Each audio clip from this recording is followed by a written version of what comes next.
What's up, everybody? Joe here with Joe's Disc Golf, and I have got some exciting round 3 coverage for you. That's right.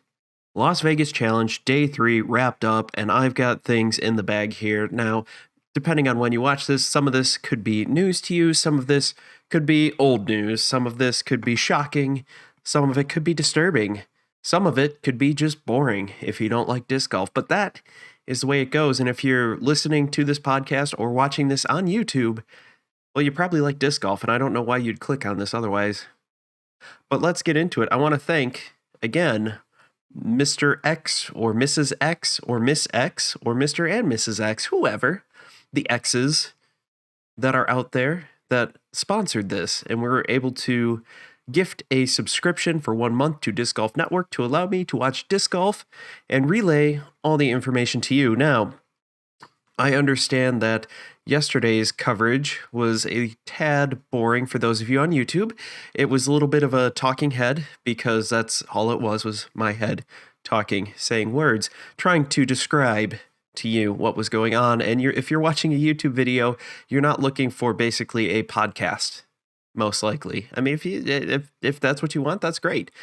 So I'm going to try to include some visual aids for the viewing audience out here. For those of you listening on podcast, I'm going to do my best to paint a verbal picture. This was the factory course that was on the different country club this time. This was also still sponsored by Innova. For our feature card, we had Ezra Aderhold, which I found out that's how you say his last name. We've all been saying it wrong last year. Anyway, he shot an 1100 rated round for round 2. His 16 down was 1100 rated. Fan-freaking-tastic. Ridiculous. Insane. Good job, Ezra. Hopefully you can keep that momentum going through round 3 and keep it, keep it great. Keep all that exciting. We also had on this card Calvin Heinberg, Paul Macbeth, and Eagle McMahon. 4 very talented disc golfers here. And we get the action started right away on hole 1. For those of you watching on YouTube, there is a little graphic up here of the scorecard, of the little... not the scorecard, the actual caddy book here, along with some fantastic stats provided by UDisc. UDisc, you did a fantastic job. You always do a fantastic job. Thank you oh so much for that. Now, we have here that hole 1 was the 6th most difficult hole on the course. It averaged a 2.98 score. So most people got par on this one. There weren't too many birdies. However, I'd like to say that things were a little bit different on this one. It is, first of all, the hole is 415 feet with lightly wooded down the whole way. You got to be careful of that OB on the right-hand side. It kind of gets a little squirrely and cuts in there. However, if you can make it all the way up there, which all these guys on this card have that power, you're treated with a fantastic viewing. Unfortunately for Ezra, he started out a little slow. He ended up parring this hole, but as a par 3, that's not too bad. 415 feet par 3. However, Calvin and Paul both birdied this one. Beautiful look there. Ezra ended up parring it because he missed his 20-foot putt. It happens to the best of us.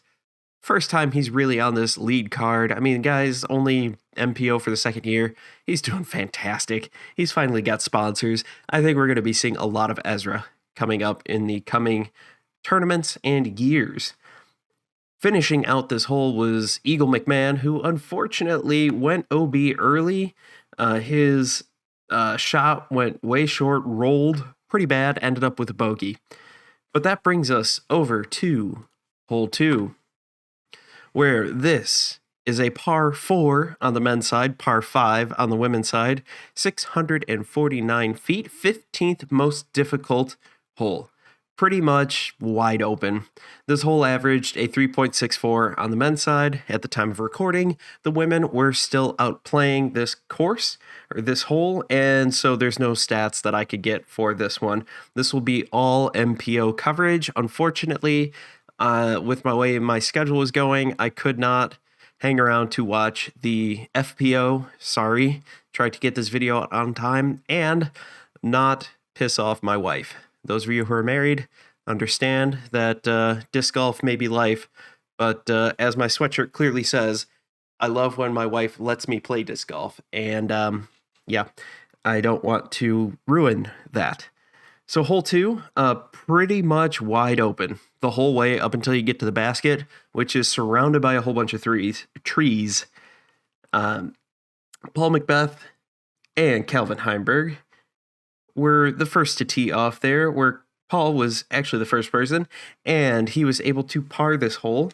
Calvin drained in a sweet birdie. He was able to park it. It was ridiculous. His second throw was absolutely beautiful. Just kind of coasted right in there, landed right down there, and boop, right there. Easy tap in. Ezra was able to, unfortunately, turn over his shot. He did come back and managed to get a par with this one. He was able to do all right with that one. It wasn't the greatest, but it's all right. Eagle McMahon did end up parking this one. He kind of made up for that bogey that he got early on and did all right. Moving on to hole 3, 15th most difficult one. And you're going, hey, what's so difficult about this one? It's only 389 feet, tight woods right off the tee, a lot of guardian trees right around, blocking your view from a straight shot right there. Kind of gets a little bit squirrely up there. Oh, and the pin is on the side of a hill. So in case you thought that you could just plop one down there, no, it's going to end up rolling down. You got a cart path to contend with. It is, kind of rough. OB to the left side, as you can see if you're watching this, or as I'm describing to you on podcast. Anyway, Calvin has the box. He missed from 35. He was able to drop that right in there. He missed from 35, ends up with a par. Ezra catches a bush early and unfortunately has a 70-foot half-kneel putt. Doesn't make that, ends up also with a par. Paul Macbeth catches a tree late, hits the tree on his putt for birdie, and then ends up with a par, where Ezra Aderhold is parked for birdie. I think I said Ezra earlier. That would be my bad. That was Eagle McMahon. I use one-letter codes for everybody, and unfortunately, Ezra and Eagle both start with E. I went with E for Eagle, and Ezra with that hard Z, or Z for my Canadian friends, eh? I thought that would be handy there, except sometimes I forget what I do because there's a lot going on and I'm scared and I don't know what's going on. So we're going to move on to hole 4. 9th most difficult here. Averaged a 2.93 out of 134 players who played this. There is 309 feet of distance between you and the basket. Par 3. You have OB right off the tee immediately. Like, you have to clear into the fairway of the golf course that it's on, but be careful for the green because there's also, that is all OB. There are also hazards of sand bunkers all around. Oh, and just in case you feel like going a bit long to the left or the right, there's OB in the circle, in circle 1. It's about 20 feet off. So yeah, not so great. Kind of a tough shot, and the green slopes away. So you just really got to be careful on that one. Everybody on this has a par. Paul Macbeth overturned his shot on this one, but managed to miss his putt. So he's off to a pretty bad start. He takes a half kneel for a par save. Absolutely beautiful shot. He had to get under a tree, straddles out, half kneel, does a fantastic job, manages to save that par. I was absolutely floored. I mean, again, I said it yesterday. Other people have said it before. If Paul Macbeth can see the basket, he can make the putt. Although today, the putt, not working so great for him. Hole number 5 was the toughest hole on the course. This is a par 3, 470 feet. Yeah, par 3, 470 feet. worst hole out there, averaged a 3.32. So 0.32 above par, rough, especially for this one. You, again, immediately start throwing out from OB. Long shot there. This basket is right on the other side of the golf green. So that whole green is OB. If you aren't careful, this one also drops off big time behind it. There's some OB to the right that you have to contend with. Not too bad. However, there are a decent amount of trees around, and making that putt, if you go short, you're looking at kind of a death putt down that hill. Big time there. Fortunately for our entire lead card here, everybody parred it star par. It was a good time. It was pretty crazy. Ezra ended up pulling out a forehand, who's the only guy on the card to do it. Thought it would pay off, got him into a decent spot, but couldn't really pull off the putt. It's hard. I mean, with that OB, the OB is at 369 to about, looks like 420, 430. So that does not leave you with a lot of room to get there. Like if you can't throw 440, forget it. And not just throwing 440, but throwing 440 with touch. So difficult time. Can't fault these guys. It's still a par 3. They managed to par it. In my mind, this is almost a bonus birdie situation. Like with how many people were averaging above par on this one and taking bogeys, double bogeys, par is a great thing. So not too bad. Overall, putting was all right for everybody, but some guys struggled here and there. Moving on to hole 6, 13th most difficult hole. This is a par 4, 770 feet. Averaged a 3.81, so almost 2/10 down from par. Pretty solid. On the women's side, this is a par 5. Pretty great. Not a lot of OB to contend with. Long hole, though. Just there's some rocks on the right-hand side that you got to watch out for. There's OB if you go way right. If you go left, there's also some OB, but it's not too crazy. Ezra and Calvin both throw bombs because they're Ezra and Calvin. Calvin's got those long, lanky levers that work great for him, and Ezra just scares the crap out of the disc with those biceps. Dude is ripped. Like, it is insane. Both those guys managed to pull out some birdies, as well as Eagle McMahon, even though he turned it over just a bit. He still managed to sneak it into circle 1 after a bad tee shot, and he was able to pull his birdie out. Paul Macbeth also birdied, so we got our star birdie frame right here. He turned it over as well. He had a standstill forehand from like 350 and drops it right there to Circle's Edge, and Circle's Edge might as well be a tap-in for Paul Macbeth because Paul Macbeth is a stud, the $10 million man. Moving on to hole 7, 12th most difficult hole out there, 453 feet, par 3, pretty much wide open. Nothing in there. Averaged a 2.82 for this field, for this card. Not hard.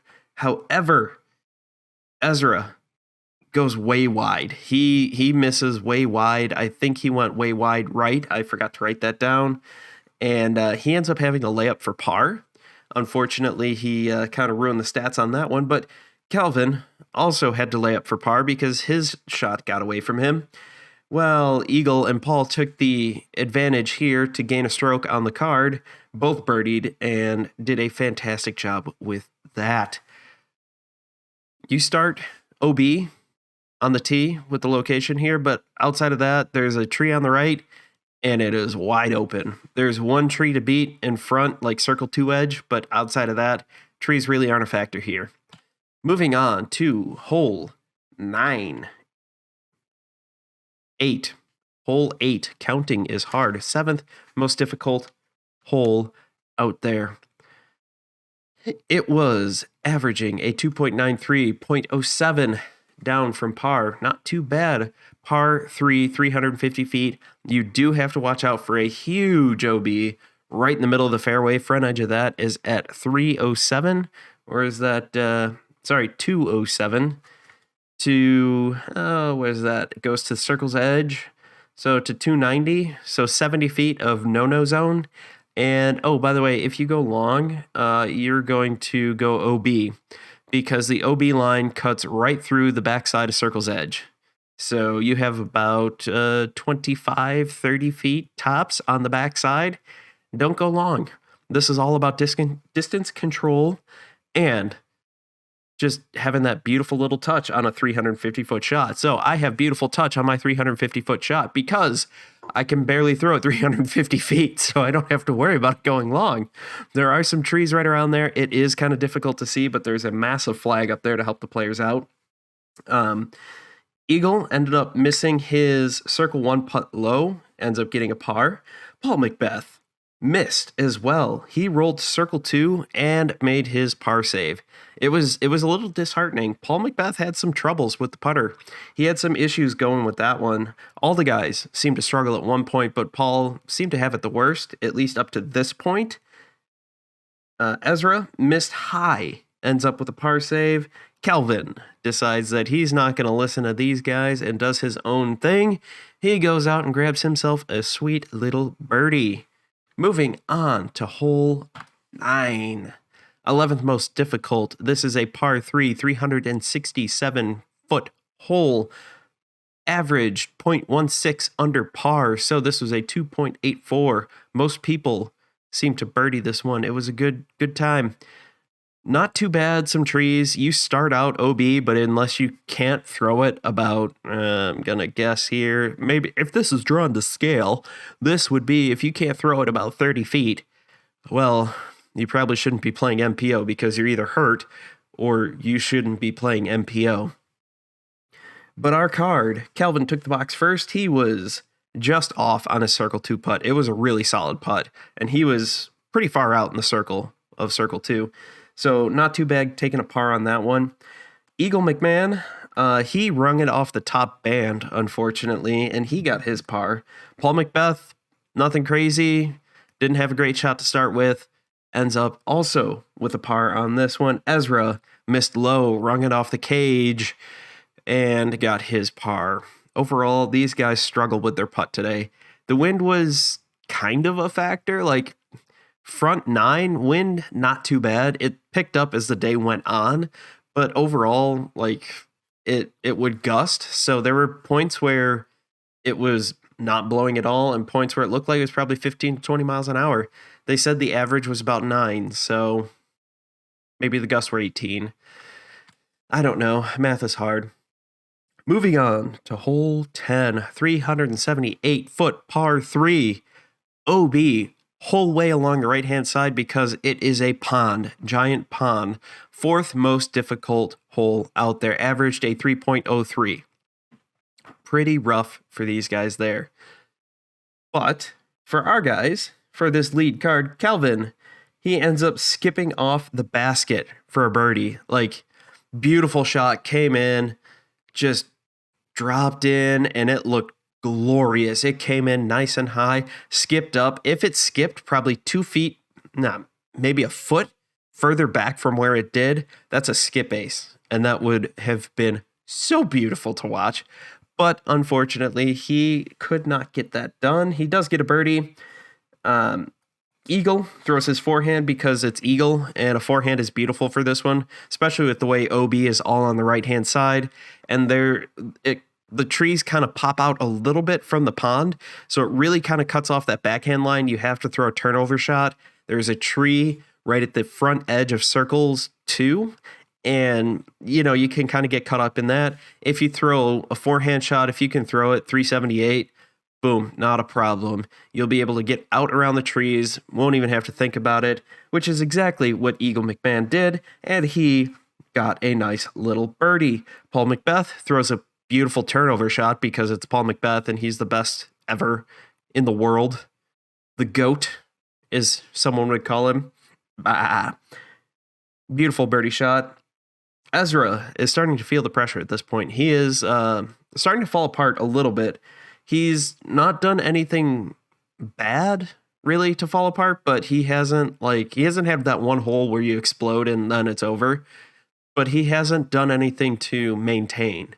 if that makes sense there for everybody. He has a forehand. He gets a really bad roll, ends up back at circle 2, misses that putt, and ends up circle 1, making the putt for par. Our next hole that we have to move on to is hole number 11th, 18th most difficult, aka the easiest hole out there. Par 4, 565 feet, averaged a 3.57, so pretty easy for these guys, not too bad. You start out again, OB, to clear the cart path, which is right in front, you have to throw it 100 feet. If you can't throw it 100 feet, you need to go home. I don't care if you're MPO, FPO, M3. If you can't throw it 100 feet, you need to get out. So, unfortunately for them, there is the green for the regular ball golf at 372, so you kind of have to place this shot pretty easily. You can't just go right down the gut because of that. Overall, there's some water on the right-hand side, not too bad. It isn't the worst thing, clearly, because it averaged nearly a half point under par. Our guys did great. Calvin had a backhand, ends up with an eagle on this. He just crushed it. Ezra throws a eagle. McMahon throws a beautiful backhand shot, ends up circle 2. Doesn't quite get it for with his positioning. The hole is kind of guarded by a bunch of trees, and he gets his circle 1 birdie. Paul Macbeth just missed his circle 2 putt. It was a beautiful putt, just a little bit off. He was struggling a little bit. There is that OB short that he did have to contend with, but was able to stave it off. He gets a birdie. And Ezra Aderhold, I will get this right eventually, bombs it, circle 2, lays up, circle 1, ends up with another birdie. Now, for the power shot here, this is a par 5, 987-foot hole. Craziness here. This averaged as the second easiest hole out there. It was a 4.62 average, so, right up there with hole 18. Pretty straightforward. You have some OB on the right-hand side that you have to contend with. There's a fence for property, so, don't throw it over the fence. And on the left-hand side, there is a cart path that runs the whole length that you do have to worry about. Kelvin was first off the tee, backhand, ends up getting a bad roll, goes OB, ends up forehanding it, ends up with a par. So, par 5, that's not too bad with an OB stroke. And when Calvin pulls out the forehand, it's really hit the fan. So, yeah, when he throws that forehand and ends up parking it for par, good job. Eagle throws a roller and just absolutely crushes it. He goes past the bunker that's on the right-hand side, and the front edge of the bunker is 650 feet. Eagle McMahon has a tap-in eagle. Eagle for eagle. Good job, buddy. That was a crazy roller. Just watching that thing, it just didn't want to stop. And then it set him up perfectly for a nice little upshot that got him right there. Takes a 3 on a par 5. Dude's on a roll at this point. Paul Macbeth throws a roller and goes out of bounds early. Not only that, as it just takes off, goes over the cart path, damn near takes out Garrett Gerthy. Takes out the double G himself, just about. But he does end up recovering from that. He is a professional, and he's able to recover. He takes his lie from his OB spot and ends up with a par. So OB stroke, and you still get par. Pretty solid in my mind. Ezra throws a nice little backhand, throws a nice little forehand, gets a little circle 2 action, ends up with a par. He missed his circle 2 putt. This is the point where Ezra's putt just started to fail him. He was doing pretty well at the beginning. However, it just kind of fell apart. I don't know if it was nerves or the hole was getting to it. Like, not the hole, but the course was just one of those courses. Like, we've all got one of those courses where you go out and you're like, it doesn't matter what I do, I still don't play it right. Like, you could be going great, and then all of a sudden you just fall apart for no reason. Some of that does end up being mental. So I'd like to see Ezra kind of do a little bit of work on his mental game a little bit. And to be fair, this is a new position for him. He was playing with guys.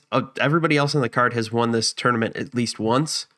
And he just was playing with the cream of the crop here, a place he hasn't been yet, which, I don't know, if all of a sudden I'm going from, middle of the pack, whatever it is, and I like, oh yeah, by the way, tomorrow you're going to play with Eagle McMahon and Paul Macbeth and Calvin Heinberg. Have fun. I'd be like, I'm going to go grab some Depends and regularly change those because I'm going to be pooping myself constantly because I'm so freaking terrified. Hole 13. Not that long, 363-foot par 3. You start out throwing OB because that's how it goes. But again, if you can't throw 30 feet around a tree, well, sucks to suck. You do have at 167 feet, a pretty large tree. You have a hazard sand trap right there at 292. And at 282, you have the front edge of the green that goes all the way inside of circle 2. This was the third most difficult hole because the landing zone for this is so small. This averaged at a 3.03. And unfortunately, with how small the circle is, because you're cut off a bit with the way the green is from ball golf, and then right behind circle 1 is OB. Oh, and by the way, it does slope. So guess what? Things are getting a little rough here on hole 13. It was rough, but Eagle McMahon ends up to birdie this. This is kind of the start of a run he had. He did a great job out there. He had a lot of fun playing this backside. His scorecard, which we'll take a look at later, was really, really good. Kelvin ended up backhanding this. Nice little shot there. He missed his putt high. It looked like when I was watching this, I believe this is the hole where the wind kind of gusted and it kind of took him up. Did not do so hot for him. Both Paul Macbeth and Ezra Adderhold took a circle 2 birdie. Nice putts for those guys. Good job, gentlemen. Hole 14. Second most difficult course out there. I said course. I meant hole. Words are hard. It's a good thing I don't run a podcast where I have to talk all the time. Anyway, this averaged a 3.11, so just over a tenth over par. For our course here on the MPO side, this is a par 3. FPO, it is a par 4, 441 feet. You do have to take out basically the entire left-hand side of circle 2 and a little bit on circle 1 because there's a big old OB golf course right there. There is a green right there. The greenskeeper needs to do a better job. Carl Spackler needs to do a better job keeping these greens green. And disc golfers aren't allowed on there, so you got to watch out for that. You also have to watch out for the OB along the whole right-hand side there. Best play for this one is a forehand, but, it's kind of a toss-up. All these guys have great turnover backhand shots. Right behind the basket, there are a bunch of trees. There's a tree kind of in the middle of circle 2 towards the front side of it, making things a little more difficult. Eagle McMahon throws a forehand because his forehand's amazing, parks it birdie. Paul Macbeth yanks it hard. Still manages to go into circle 2, barely avoiding the OB. Ends up circle 1 and gets his par. Ezra Adderhold hits a tree short off the golf green, ends up nearly going OB, but fortunately, the way the tree hit, his shot was a little bit turned over and he is cooking. He would have went OB, so that tree really saved him there. He ends up getting his par. Calvin Heinberg, backhand to circle 2, circle 1, ends up getting his par. Hole 15, 8th most difficult one out there. It is a par 3, 367 foot, average 2.93, so just a little bit under par. This one gets rough. You have hole left side is OB. It goes for about half the hole, and then it takes a bit of a left, and then boom, you got more OB. Right-hand side, you have a cart path that is OB the whole way. You go long on this one, there's only like 10 feet behind the basket, so you go long, you're OB. You go to the right, you're OB. Landing zone on this one is like the front half of circle 1 and like a smidgen of circle 2 right up front. It is rough right there, but our guys were able to take care of business here because on hole 15, there are my notes. Oh, and it's downhill. So you have to have touch on this one as well. Green is super tight. Eagle McMahon throws a spike hyzer and he parks it because he throws spike hyzers like nobody's business. And he did make some mistakes the other day throwing spike hyzers when he probably shouldn't have, but this was a perfect chance for a spike hyzer, and he gets his birdie. Paul Macbeth yanks it again, ends up with a par. He goes to circle 2. I mean, he stays in bounds, but it was not a good shot. Like, you could see as soon as he let it go, he was not happy with that. Goes to circle 1, ends up with his par. Ezra, he hits the tree. Sorry. Those were the wrong notes. Let's try going to hole 15. Spike hyzer, boom, nailed that one. Paul Macbeth, long putt, missed it, ends up with par. So that's what it was. I mixed it up. I'm sorry, everybody. I make a mistake. I am human. I will try not to make mistakes again. Unfortunately, Ezra gets a bogey on this one. He lost concentration or something. He was not doing well. His shot was fine. He ends up having to lay up because of the trees. He goes for his par putt, and he just misses. It's like he wasn't even paying attention. The disc looked like it fell out of his hand, basically. He ends up with a bogey on this one. And Calvin also throws a spike hyzer, ends up getting a nice little birdie. Hole 16. We're moving on to this 10th most difficult hole out there. This is a par 4, 723 feet, averaged a 3.92. You do have to worry about OB on the left-hand side, which is the tee for hole 17. So they're the fairway for 17 is all right over there. You got to watch out for that. You do have to watch out for the hazard of the sand trap on the around 456 feet. For someone like me, that is not a problem. When you can't throw that far, you don't have to worry about that hazard. Same thing with worrying about at 603 feet is the front side of the green. That goes and tickles the back edge of circle 2. So you're losing 2 foot of a small portion of that. Not really a big deal. But our guys, Eagle McMahon throws a bomb because that's what he does. He throws bombs. Backhand bomb, beautiful. His second shot gets him right into circle 1, birdie, not even thinking about it. Calvin throws 2 beautiful backhands, gets into circle 1, also gets a nice little birdie. Paul Macbeth throws a nice backhand, but he misses his circle 2 putt. Little rare for him, but he does recover with his beautiful, beautiful putt for par. Ezra smokes a tree right off the tee, 40 feet right off the tree, catches edge and rolls OB. An OB is hard to get. If you're looking on YouTube here, it basically, if you go out 60 feet, hit that tree, take a hard left, and you just roll straight OB. It was the weirdest thing to watch. He ends up taking a bogey on this one. Ezra just kind of fell apart on this back half. He wasn't doing anything special on the front 9. Not that that's bad. This was a tough course, so not doing anything special is just fine. However, kind of screwing this up like he did here, that's not fine. On hole 17, they have a triple Mando with OB hard on the right-hand side, OB on the left-hand side, not too bad.